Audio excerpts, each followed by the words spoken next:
Farmer hired a black woman to clean his animals. Then he saw she was feeding 7 kids alone. The dust didn't seem to bother her, or maybe she was just too tired to let it.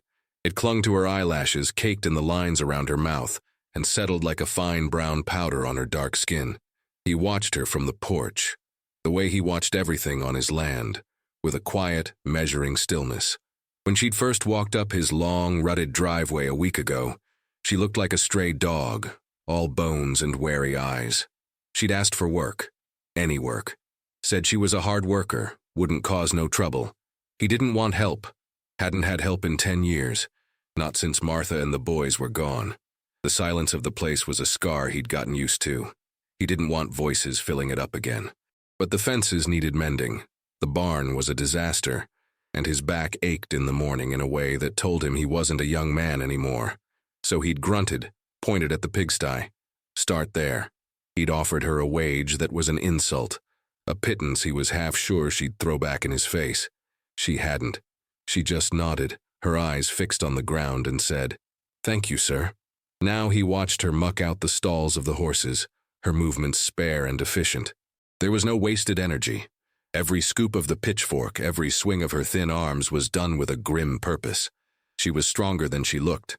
The sun beat down on the corrugated tin roof of the barn, turning the air inside into a thick, suffocating blanket that smelled of hay and manure and hot animals. He could feel the sweat beading on his own neck just sitting in the shade of the porch. Inside that barn, it had to be an oven.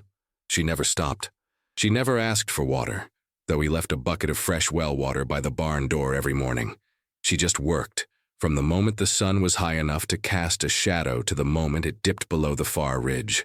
The silence was absolute, not just from her, but from the world around her. She moved without a sound, a ghost in overalls 2 sizes too big for her, held up by a piece of frayed rope. Her shoes were falling apart, the soles flapping with every step. He'd seen the raw red blisters on her heels one afternoon when she'd stopped to pull a stone out of one. She hadn't flinched, just dug it out, put the sorry excuse for a shoe back on, and kept walking. There was a hardness to her he recognized, the kind of hardness that comes from things breaking inside you, until there's nothing soft left. He'd seen it in his own reflection in the window late at night, but hers was different. It wasn't the stillness of grief. It was the stillness of survival. Her eyes were always moving, always scanning the tree line, the road, the sky, like she was expecting something to come for her. At the end of each day, he'd pay her the few coins he'd promised. She'd take them with a quiet nod, her fingers closing around them tight, a fist of desperation. He'd watch her walk back down that long driveway and disappear into the woods that bordered his property. He never asked where she was going. It wasn't his business. But he noticed things.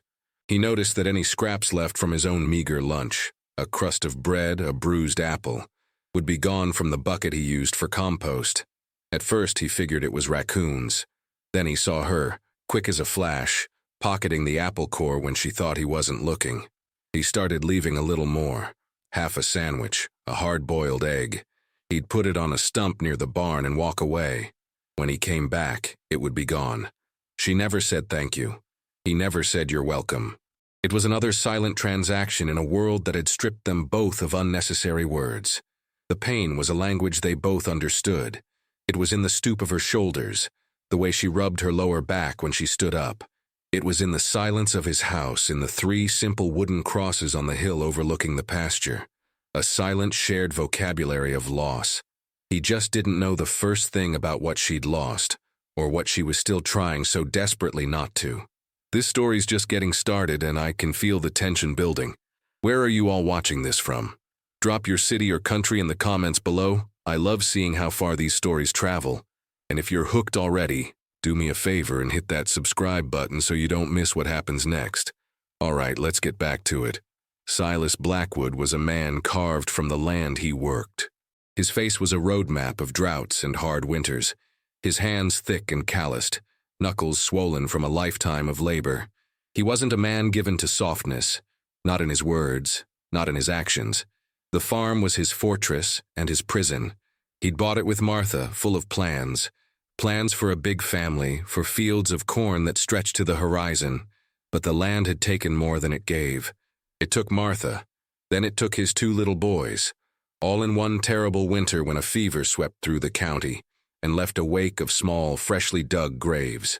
After that, Silas had retreated into himself. The farm became his penance. He worked until he was too tired to think, too sore to feel. He didn't go to town unless he had to, didn't speak to his neighbors. He just existed, a solitary man on a silent patch of earth. He liked the quiet. It was honest. It didn't pretend things were okay when they weren't. Hiring the woman, he still didn't know her name, just called her the woman in his head, had been an act of desperation. The old tractor had broken down, and the thought of fixing it himself, of spending a week with grease up to his elbows and the ghosts of his boys helping him, was too much to bear. He watched her from a distance, this silent, haunted woman. He told himself it was just to make sure she was doing the work. But it was more than that. He was a man who understood animals better than people. He knew the signs of a horse about to bolt, a cow about to calve, and he saw in her the same signs of a creature pushed to the very edge. The constant alertness, the way she'd flinch if he came up behind her too quickly. One afternoon, he was coming out of the house, and he saw the big Guernsey bull, the one with the mean streak, had somehow worked the latch on its gate loose. It was standing in the middle of the yard, head down, pawing at the dirt. The woman was at the well, her back to it, hauling up a bucket of water. She hadn't seen it. Silas didn't shout. Shouting would have spooked them both. He moved with a low, deliberate gait, grabbing a heavy walking stick he kept by the door. He didn't run. He just placed himself between her and the bull. The bull snorted, a cloud of dust and steam. It eyed him. Silas just stood there, a rock. He didn't make a sound. He just stared back at the animal. The woman finally turned, saw the scene. Her eyes went wide, the bucket dropping from her hands and splashing water all over the dusty ground. She froze. The bull took a step. Silas didn't move. He just said, in a low voice that was barely a whisper, "Go on. Get." He was talking to the bull, but his eyes were on her. The bull, seeming to sense a contest it couldn't win, gave one last frustrated snort, turned, and ambled back toward its pen. Silas walked over, slid the heavy bolt back into place, and secured it with a piece of wire. He turned back to her. She was still standing there, frozen, her chest rising and falling fast. He walked past her, picked up the bucket, and handed it to her. "Latch is loose," he said by way of explanation. "Gotta watch him." He didn't wait for a response, just turned and walked back to the porch. But he'd felt it. A connection. A moment where his solitude had been breached not by a voice but by a shared, unspoken threat. He had stood for her. He wasn't sure why, but he had. That night, the sky turned a bruised purple-gray. The wind picked up, rattling the windows of the old farmhouse and whipping the trees into a frenzy. A summer storm, the kind that came on fast and mean, was about to break.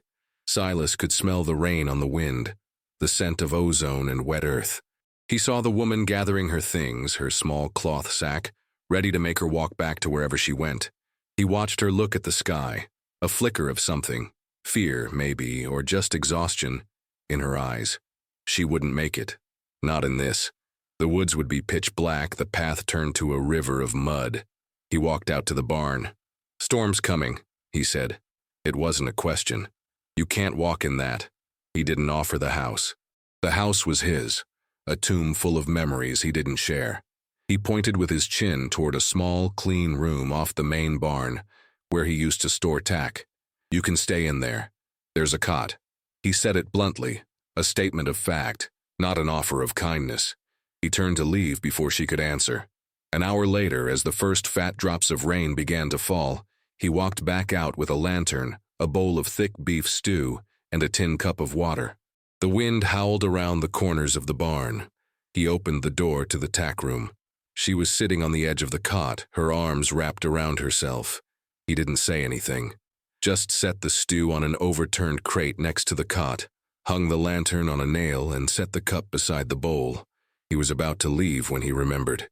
He went back to the house, filled a bucket with warm water from the stove, and found a clean rag. He brought it back, setting it on the floor just inside the door. Then he left, pulling the heavy barn door closed behind him, the sound of the bolt sliding home a final solid thud against the rising shriek of the wind. He didn't know if she ate the food. He didn't know if she used the water, but he had provided it. It was a ritual, practical, grounding, a language of action in a world where words had failed them both. It wasn't about sentiment. It was about survival. A roof against the rain, a meal against the hunger, warm water for the cuts and scrapes. It was what you did for a stray animal you'd taken in. It was a simple, necessary gesture, and in the howling darkness of the storm, it felt like the only sane thing in the world. The storm passed, but she stayed. They didn't talk about it. She just kept showing up for work from the tack room instead of the woods. An unspoken agreement had been reached. The days fell into a steady, quiet rhythm. Him working the fields, her tending to the barn and the animals. The silence between them was still there, but it was different now.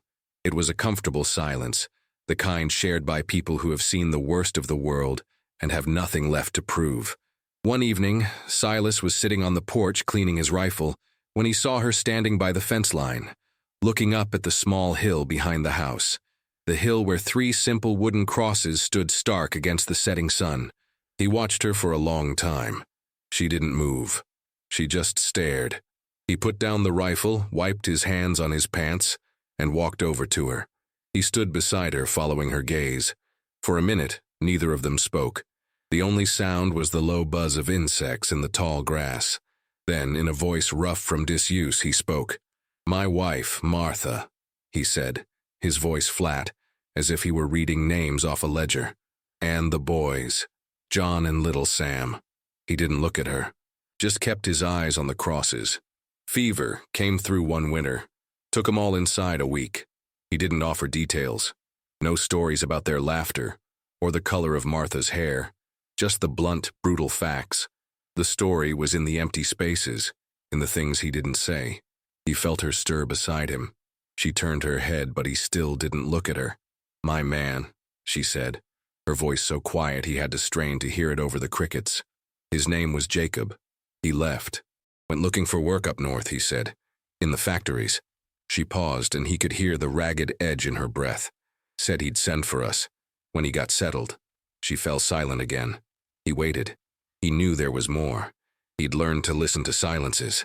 "That was 2 years ago," she finally whispered. "Ain't heard nothing. Not a word. Not a penny." She wasn't asking for pity. She was just stating a fact, the same way he had. A confession delivered in plain, broken language. Her story wasn't chiseled in wood on a hillside, but it was a ghost all the same. A ghost of a promise, a ghost of a family. He lost his to God or fate. She lost hers to a man's weakness. He finally turned and looked at her. Her eyes were dry. She wasn't crying. She was long past tears. He just nodded, a slow, heavy gesture. He understood. The specifics didn't matter. The shape of the hole they left behind was the same. He had his crosses on the hill. She had a silence where a man's voice used to be. They were both haunted, and in that shared, barren landscape of loss, a rough-hewn understanding began to take root. The fragile peace of the farm was shattered a few days later. A dusty pickup truck rumbled up the driveway, a sound so foreign Silas came out onto the porch, his hand resting on the stock of the shotgun he always kept propped by the door. 3 men from town were in it, the Henderson brothers and their cousin, Dale, men who found their courage in bottles and their fun in other people's misery. They piled out of the truck, swaggering and loud. They'd heard the gossip. Silas Blackwood, the hermit, had hired help, a colored woman at that. They saw her, coming out of the barn with a bucket of feed, their eyes fixed on her, hungry and cruel. "Well, well," Jed Henderson sneered, a grin splitting his face. "Look what old Silas has got himself tucked away out here." She froze, her knuckles white on the handle of the bucket. Her eyes darted toward Silas, then back to the men, trapped. "What's a pretty thing like you doing in a place like this?" Dale asked, taking a step toward her. "Must get lonely, for both of you." They laughed, a nasty grating sound that echoed in the quiet air. Silas stepped off the porch. He didn't raise his voice. He didn't run. He just moved, his boots crunching on the gravel. He wasn't holding the shotgun now, just his own 2 hands. "This is private property," he said. The words were flat, cold, and order. "You ain't welcome here." Jed Henderson spat a brown stream of tobacco juice near Silas's boot. "Just being neighborly, Silas. making sure everything's all right. His eyes slid back to the woman. We heard you had a stray, thought we'd come see for ourselves. The threat was clear. She wasn't a person to them. She was property, a stray, something to be claimed or tormented. Silas didn't flinch. He just stood there, planted like one of his old oak trees. I said get. This time the words were harder, sharper. He took a step forward. The men looked from him to the house where the shotgun was, then back at him. They saw something in his eyes, a line they weren't quite drunk enough to cross yet. Not today. Jed grunted, waving his brother back toward the truck. All right, old man, keep your secrets. They climbed back in, their laughter still ugly, and peeled out, kicking up a cloud of dust and gravel that settled over everything. Gone, for now. Silas didn't watch them go. He turned to the woman. She hadn't moved. The bucket was still in her hand. He looked at her, then at the dust settling on the porch. He didn't say, "Are you okay?" He didn't say, "Don't worry about them." He just jerked his head toward the barn. Cows need water. Action, not words. The world was hostile. They were in this together. A raw survivalist unity had been forged in that dust. They fell into a new rhythm after that, one born of a shared enemy. The farm was their island, and the world outside was a dangerous sea. The bond between them deepened, not through conversation, but through the shared language of work and watchfulness. They were two wolves in the same den, wary but allied. One night the old mare, Daisy, went down with colic. Her sides were heaving, her eyes wide with pain and panic. A horse with colic could die in hours if you didn't walk it. All night. So they walked her, back and forth across the dusty yard, under a sliver of moon. Silas on one side, the woman on the other. They didn't speak. There was nothing to say. The only sounds were the mare's labored breaths, the shuffle of their own tired feet, and the low, soothing murmurs Silas would make to the suffering animal. Sometime before dawn, he brewed a pot of coffee on the old wood stove in the workshop. It was black and bitter, but it was hot. He handed her a tin mug. Their fingers brushed, a brief spark of warmth in the cold night. She took it without a word, her eyes never leaving the mare. They sat on a hay bale a few feet apart, sipping the coffee, watching the horse. The shared struggle was a conversation in itself. It spoke of endurance, of a mutual refusal to let this one animal, this one small life, be extinguished. By morning, the mare's spasms had eased. She was standing on her own, drinking water from a bucket. They had won. Exhausted and covered in dust and sweat, they stood in the first light of dawn. Silas looked at the woman, really looked at her. He saw the strength in her tired face, the resilience. She wasn't just a victim. She was a fighter. "You got a good hand with animals," he said, the words feeling clumsy in his mouth. It was the closest he could come to saying, "Thank you." The closest he could come to saying, "I couldn't have done it alone." She just gave a small, almost imperceptible nod. It was enough. A few days later, the pump for the well broke, a crucial piece of machinery deep in the earth. It was a job he'd always done himself, a complicated, frustrating task. He laid the pieces out on a tarp. She came and stood there, watching. He expected her to leave, to go back to her other chores. She didn't. She just watched, her eyes following his hands as he worked. He grunted, pointing at a greasy cog. "Hold this." She did. She held it steady while he hammered a pin into place. For the next hour, she was his assistant, handing him wrenches, holding parts steady, her small, nimble fingers reaching into spaces his thick ones couldn't. He didn't have to tell her what he needed. She just seemed to know, anticipating his next move. They worked as a single unit, a well-oiled machine of their own making. When they were done, he turned the handle, and with a groan and a screech, water gushed out. He looked at her, his face smeared with grease. She had a streak of it on her own cheek. A small smile touched the corner of her lips. It was the first time he'd ever seen her smile. It transformed her face, chasing away some of the shadows. In that moment, she wasn't just the woman. She was a partner. The trip to town was a necessity he'd been putting off for weeks. The pantry was nearly bare, and they were out of salt for the livestock. He loaded up the old truck, the engine sputtering to life like an old man coughing. As he was about to pull away, he saw her standing by the barn. He stopped, rolled down the window. "Need anything?" he asked, the words feeling foreign. She hesitated for a moment, then spoke softly. Some flour. If it ain't too much trouble, and maybe some salt. He just nodded. All right.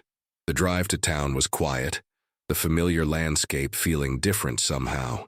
He wasn't just providing for himself anymore. In Henderson's general store, the air was thick with the smell of pickles and gossip. As soon as he walked in, the low chatter stopped. All eyes were on him. Henderson, a fleshy man with small, shrewd eyes, leaned over the counter. Silas. Been a while, he said, his tone overly friendly. Heard you got some help out at your place. Silas ignored the bait, grabbing a sack of potatoes. Just need some supplies, Henderson. But Henderson wasn't to be deterred. He lowered his voice, a conspiratorial wheeze. Heard it's that woman, the one whose husband run off, the colored one. The word hung in the air, ugly and heavy. Silas could feel the stares of the other customers, the farmers and their wives. He heard the whispers. What's he want with her?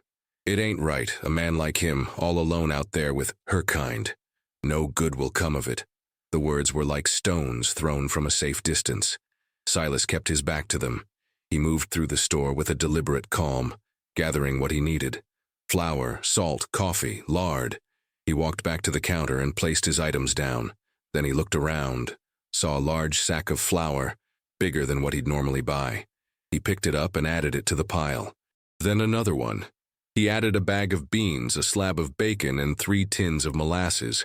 Henderson's eyebrows shot up. Stocking up for winter early, Silas? He asked, his voice slick with insinuation. Silas met his gaze. His eyes were flat, empty of any emotion, cold as river stones. People are talking, Silas. Henderson pushed, unable to help himself. It don't look good.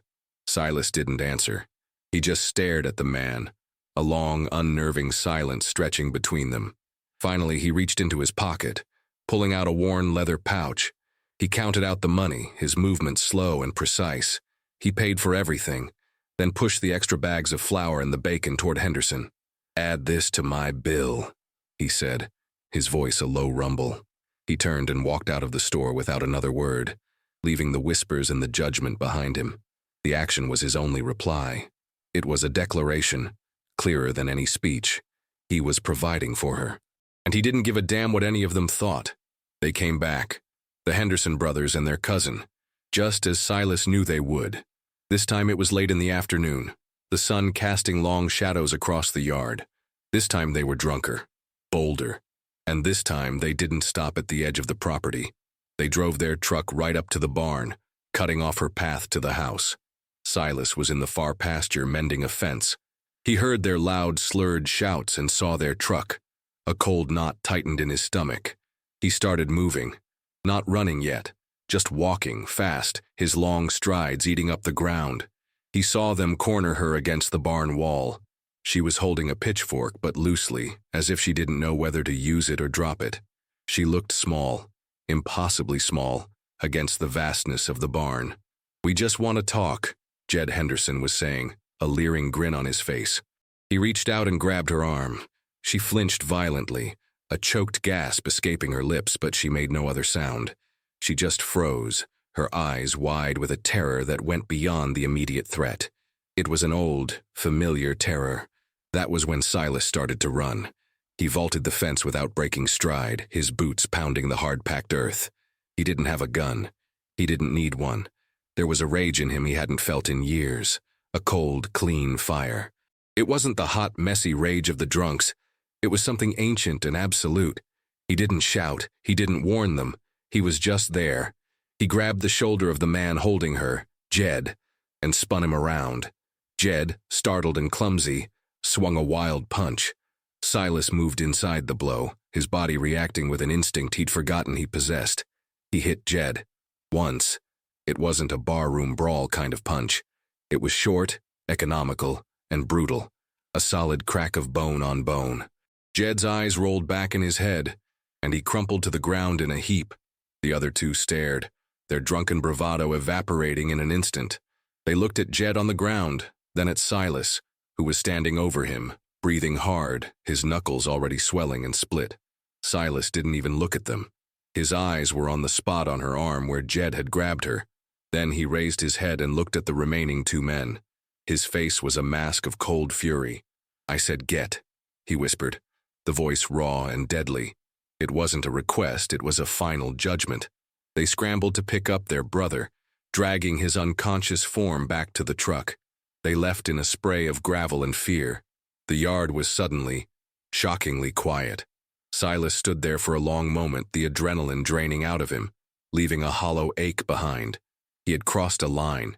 He had broken his unspoken vow of non-involvement, of letting the world go on without him. He hadn't just defended his property, he had defended her.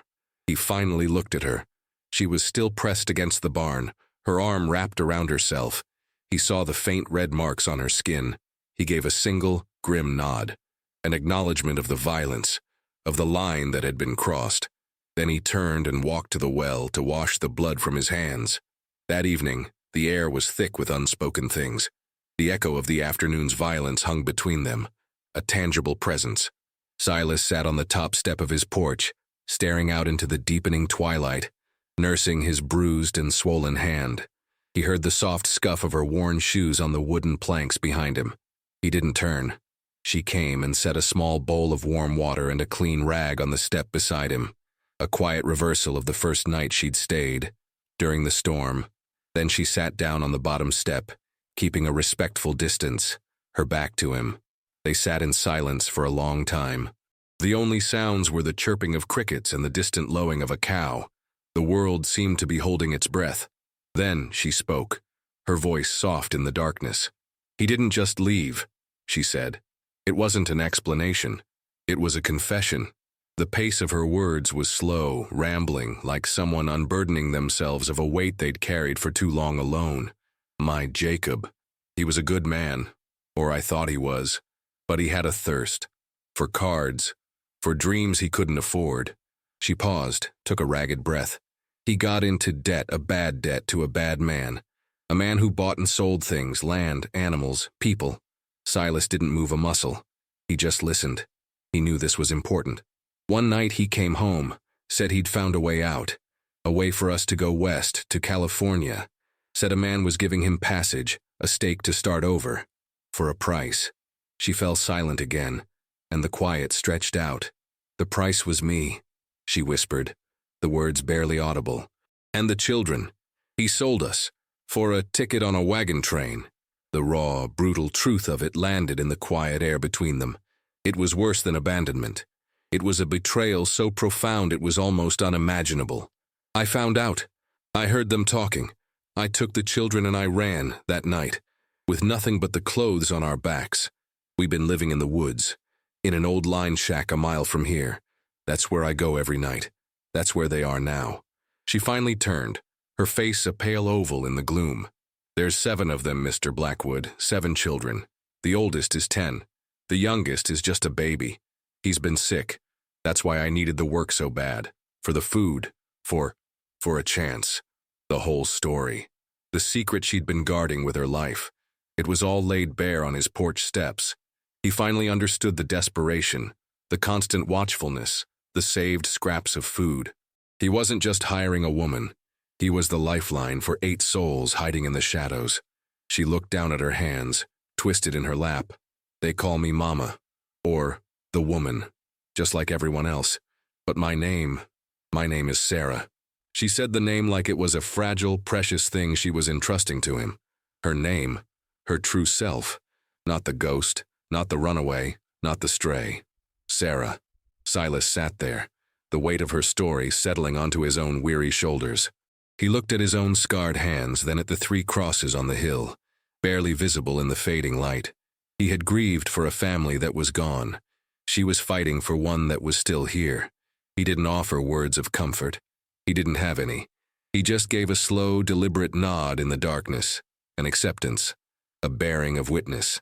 The next morning, before the sun had even begun to hint at its arrival, Silas was up. He moved with a quiet, determined purpose. He went to the barn, hitched the old mule to the flatbed wagon. He didn't say a word to Sarah, who watched him from the doorway of the tack room, her face etched with a new kind of fear. Was he going to the sheriff? Was he turning her in? Her confession had made her vulnerable, and now the consequences were coming.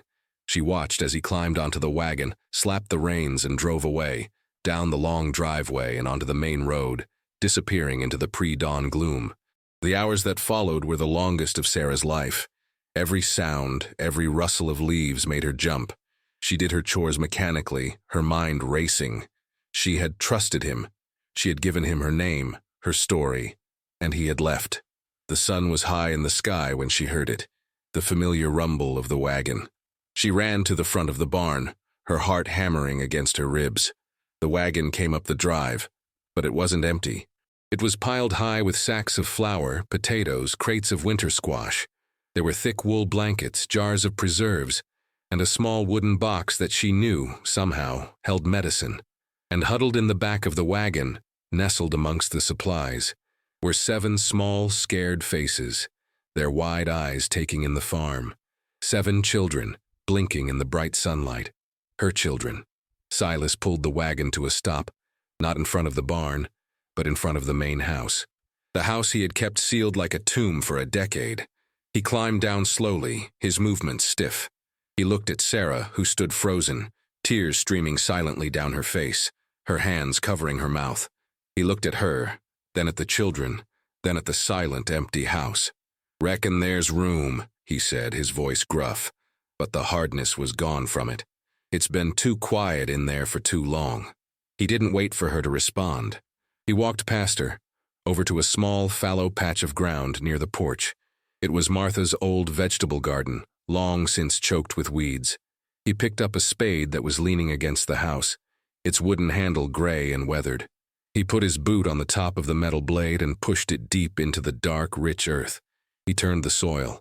Once, twice, a simple symbolic act, breaking new ground, planting new roots. He wasn't just offering them shelter, he was offering them a home. A place to belong, a place to grow. If this story moved you, please give it a like. It really helps the channel grow. And make sure you're subscribed with notifications turned on so you don't miss the next story we have for you. Thanks for watching.